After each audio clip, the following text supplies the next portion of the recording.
Final lecture of the week. Here we go.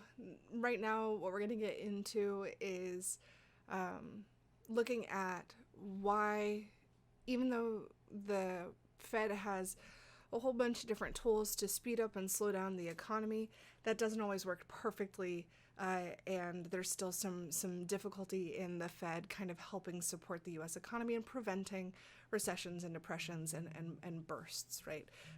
Those peaks where things go out of control. Sorry, my mom is calling me. So understanding kind of the difficulty of the Fed really comes out of this outstanding mustachioed man here, John Maynard Keynes.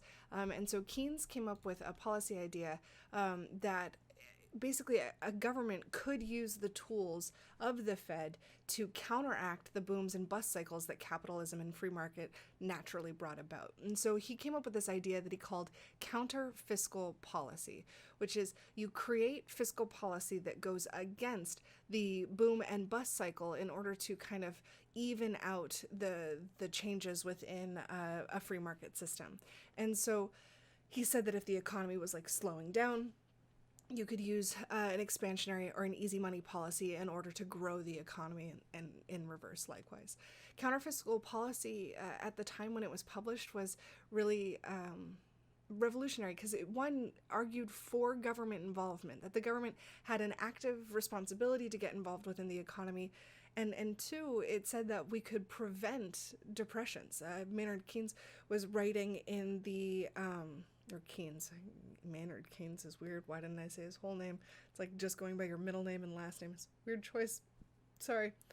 And so John Maynard Keynes publishes this during the Depression as a way of kind of revitalizing the U.S. economy, that we didn't have to wait for it to naturally kind of heal itself, that there were actions that the government could take, that if the government got involved with the economy, it wouldn't actually mess things up.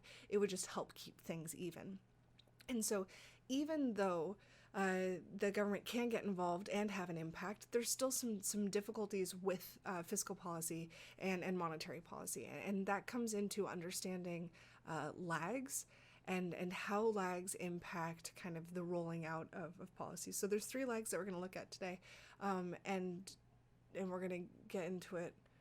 Here we go. So the first one being recognition lag. So this is the amount of time that it takes for the government to recognize that there is a problem within the economy. Again, there is no like one source that you can wake up and look at every day that tells you, this is where the economy like is perfectly. They have to look at things like unemployment, inflation rates, the availability of goods, and a whole bunch of different metrics that kind of give them a picture of where the economy is going. And it takes a while for a trend to develop. One point of data is not a trend. It takes, enough points of data that you realize that you're starting to go into a downward curve that you actually do need to enact some sort of policy. Which leads into our second lag time, the implementation lag. So now that you've recognized, or now that the Fed has recognized that the economy is going in a direction that is unhealthy or unstable, then there needs to be, the Fed coming up with a policy. If it goes beyond monetary policy and requires the authorization of Congress or the president, then we need to get those 2 governmental bodies to agree with each other, which never happens.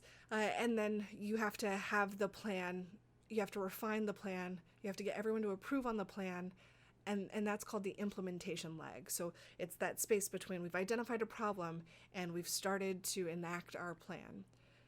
And that leads us into the third lag, which is the impact lag. Just because you've sent out a check or just because you've, decreased the discount rate doesn't mean that immediately the economy bounces back overnight. It's going to take time for those policies that you've put into place, those actions that you've taken to actually impact the U.S. economy.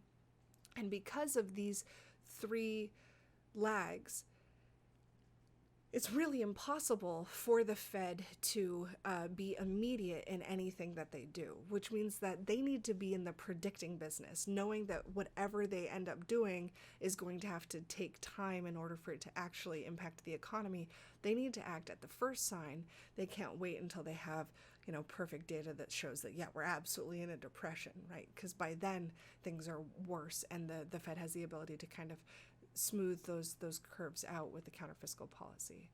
So because of implementation lags, impact lags, and recognition lags, we see that the Fed actually has a pretty difficult job in actively and accurately helping the economy. And because of this, some economists argue that maybe it would be better if the Fed just didn't get involved. Maybe it would be better if the federal government didn't involve itself in regulating the economy, and we just allowed kind of the natural booms and busts to take their course.